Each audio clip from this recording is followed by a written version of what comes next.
everyone, my name is Katie and welcome back to my channel. So in today's video we are reviewing 72 Seasons, the brand new album from Metallica.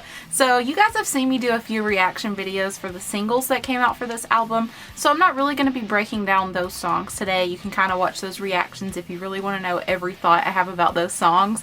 But I'm going to try to do like a track by track review of this album. This is more of like a first impressions review because the album did just come out and I've only listened to it fully 2 times at the time of filming this, so my opinions later on might change. I do want to give like a little disclaimer that all of the opinions in this video are subjective. Like, I'm not trying to really give an objective rating or review on this album. This is mostly just going to be based on my personal tastes and opinions, so whatever you disagree with, just let me know in the comments below. We can have a musical conversation, you know. That's really why I make these kind of videos.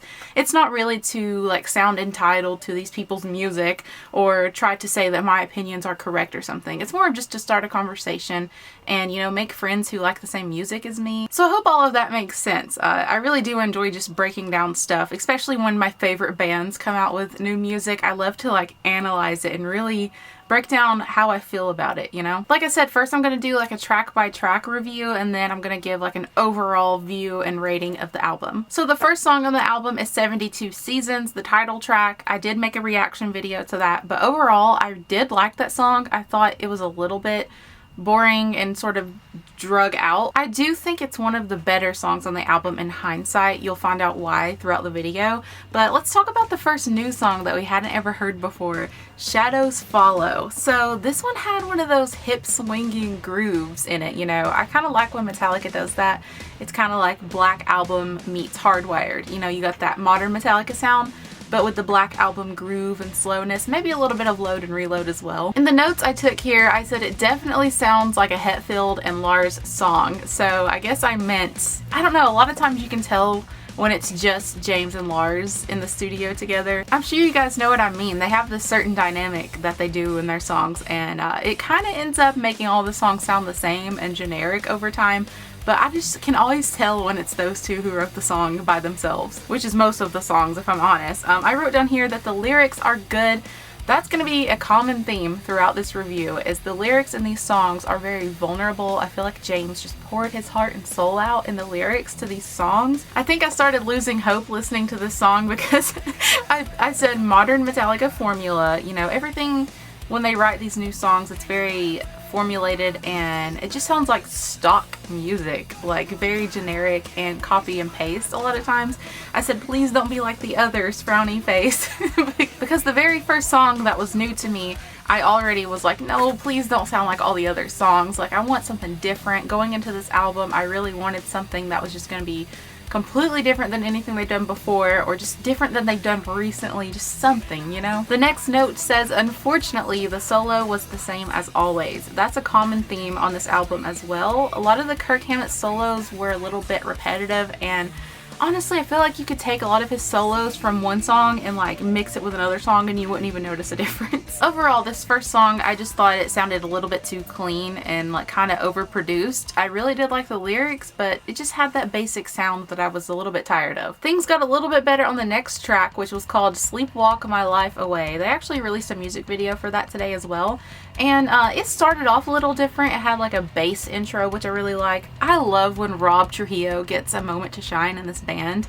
And he actually did have some writing credits on some of the songs on this album, which is really cool. But yeah, that one started off a little bit different. It was finally something new. It did have a groovy riff, kind of like Black Album and Load vibes. I did notice they got a little groovy on this album. Like, half the album was faster speed metal / thrashy songs, and a lot of it was groove. My notes say the chorus is meh. So basically, if I say something's meh, that just means I'm bored. And I said that these lyrics could have used a more doomy or melancholic sound. I felt like a lot of the times in these songs on this album, the lyrics were really good or like really emotional or dark, but the music itself didn't match the lyrics.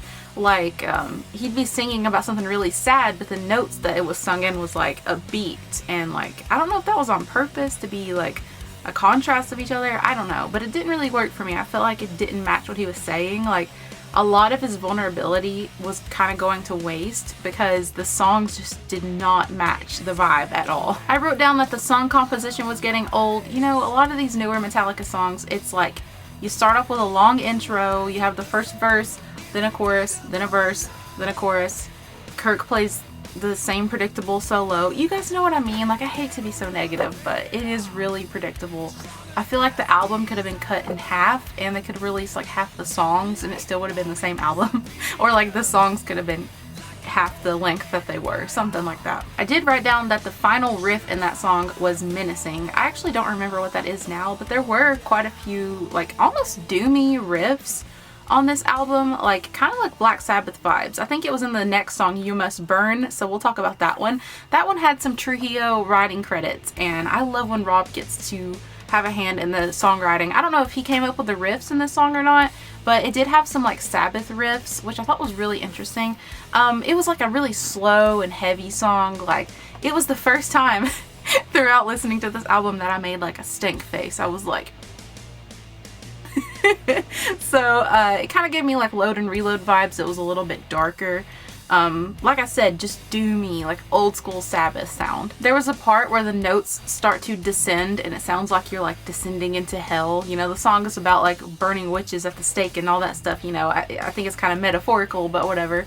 There was one part where the vocals got really like eerie and the way that they mixed it was really cool. It was like the most creative they got on the album, with vocal harmonies and all this different stuff. That part was really cool, and I think that makes this song stand out a lot on this album. It's one of the most unique. Apparently I wrote down that it was my favorite track so far, but not amazing. So at that point in time I was just like trying to find things I liked, but I still wasn't like, oh my god, this is so good, you know? Oh no. Next up we have The Crown of Barbed Wire. Okay guys, I wanted to like this song. I feel like the meaning was cool. I think it kind of deals with James's struggle of being famous and like not knowing how to handle it, or like maybe fame is challenging to deal with. I don't really know, but the lyric, so tight, that he kept saying was throwing me off so bad. I couldn't help but be immature and giggle every time he said so tight. I just didn't like it. I didn't like the main melody of the chorus. Every time he said so tight, it was killing me the whole time. And I don't know, just something about it. It sounded kind of like a rock and roll like cover band you see at like a bar at midnight. I don't know. Like, it just sounded like a bunch of old dudes jamming out. I don't know how to explain it, but I hated this song. I think I was talking about the chorus here. I said his voice sounds so odd. Yeah, he just sounded weird and like old. And I don't know how to explain it. It was strange in this song. Apparently this is when I felt like giving up because I said, bruh, Kirk needs to just do his own thing. I think I heard Kirk solo in this song and I was like, he just needs to do his own music. Like when he released Portals, his own solo album, that was amazing. I think he's just not very passionate about writing with Metallica anymore.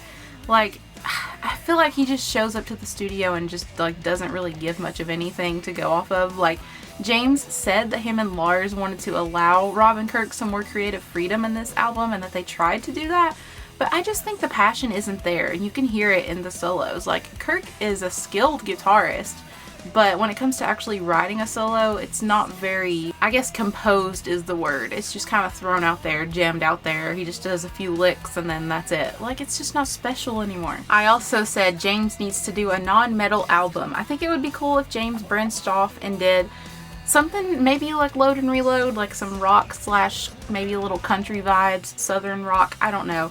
I just feel like we're at the point now that Metallica has so many amazing albums and they've released so many songs over the years that they don't ever really have to release anything together ever again.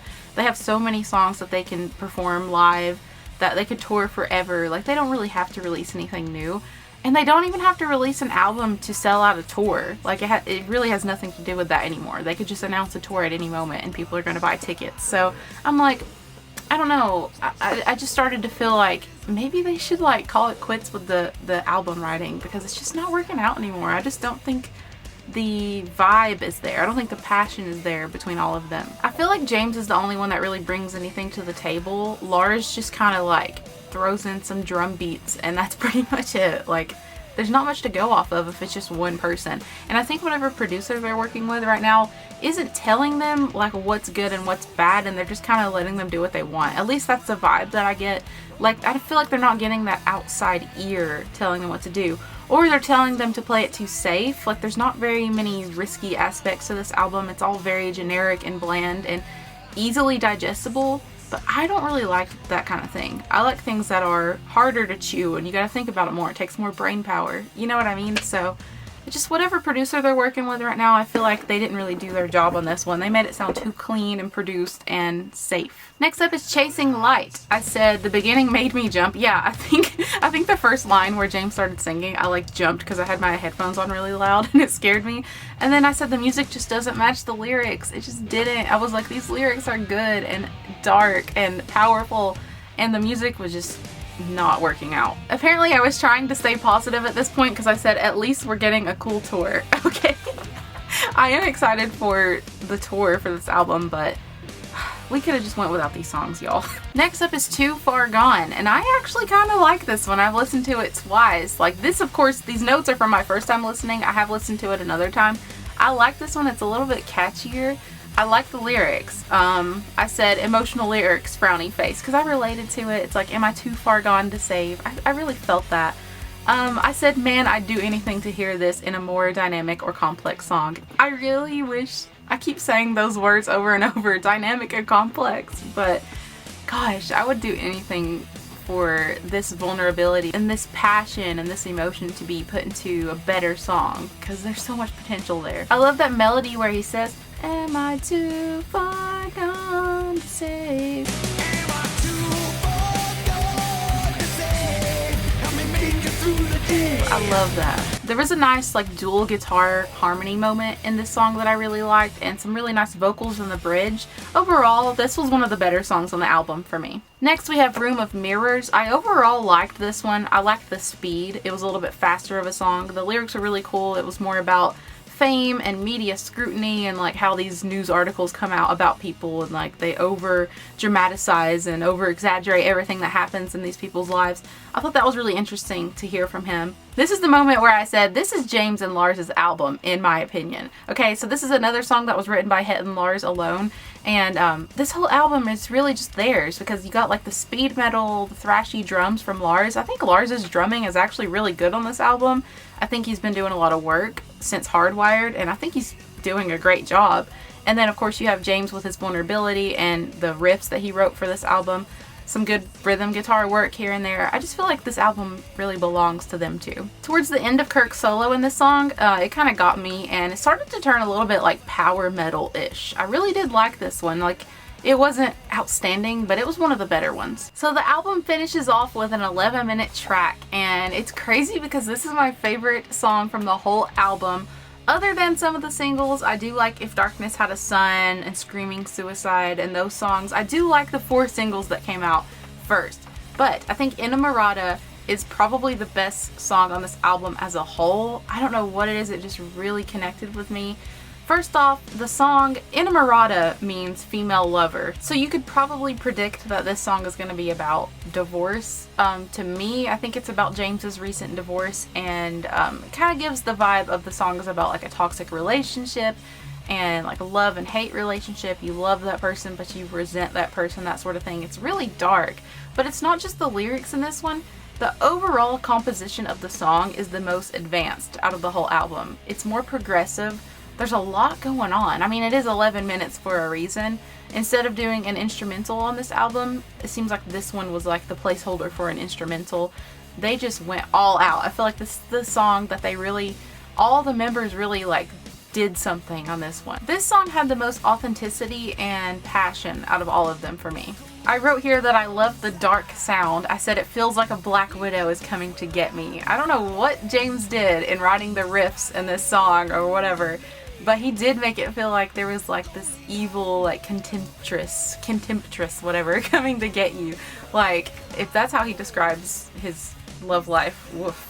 I think this song had the best guitar solo, and it had one of the best dual guitar moments. I love when James and Kirk like duet with each other and harmonize. So beautiful. And overall, I think if more of the album was written like this song, I would have liked the full album a lot more. I would do anything for more of the album to sound like this. I think this song is sort of like the Unforgiven or the Fade to Black or the My Friend of Misery of this album. You know, I was hoping for one of those, and this is as close to that as we got. I was wanting something that was a little bit more ballad-y, but this one will do. You know, I do like it. It's sad that I can't say that I love it, but maybe it'll grow on me more, but it's definitely my favorite on the album. Other than Lux Eterna, Screaming Suicide, I think those were really good thrashy speed metal songs. I understand why they made those the singles, and I think If Darkness Had a Sun was really good. I think that was one of the more powerful ones in all areas. So overall, right now, I'm a little bit disappointed in the album, but I will say I don't think Metallica is really that capable of making a bad album. Like, even their worst songs aren't really bad. They're usually just a little bit boring and simple. So, I mean, we're comparing it to the band that made Master of Puppets. Like, let's be real here. So anything they release that isn't up to that caliber is going to be looked down on. But if it was another band, I don't know. I don't think people would be, like, criticizing it as hard. But I will say that I wanted it to be a little bit more exciting. I don't know. It just lost me a lot throughout the album. Right now, I think I would give it an objective rating. Like, musically speaking, a 3.5 out of 5. Maybe knock it down to a 3 out of 5. I'm really stuck on that. I think personally, subjectively, after listening to it twice, I'll give it a 3 out of 5. So I will give credit where credit is due. Like, they're all talented musicians, and James is a great lyricist, and Lars, like I said, great job drumming on this album. He really has been proving himself in his old age, like, every time. He did it on Hardwired too. He's better than he gets credit for, and I do think right now that they really shine playing live. Like, I think this tour is going to be really fun. That's really just the best thing that they could do right now. Like, for me, Metallica could never release anything ever again, and I'll still love them forever.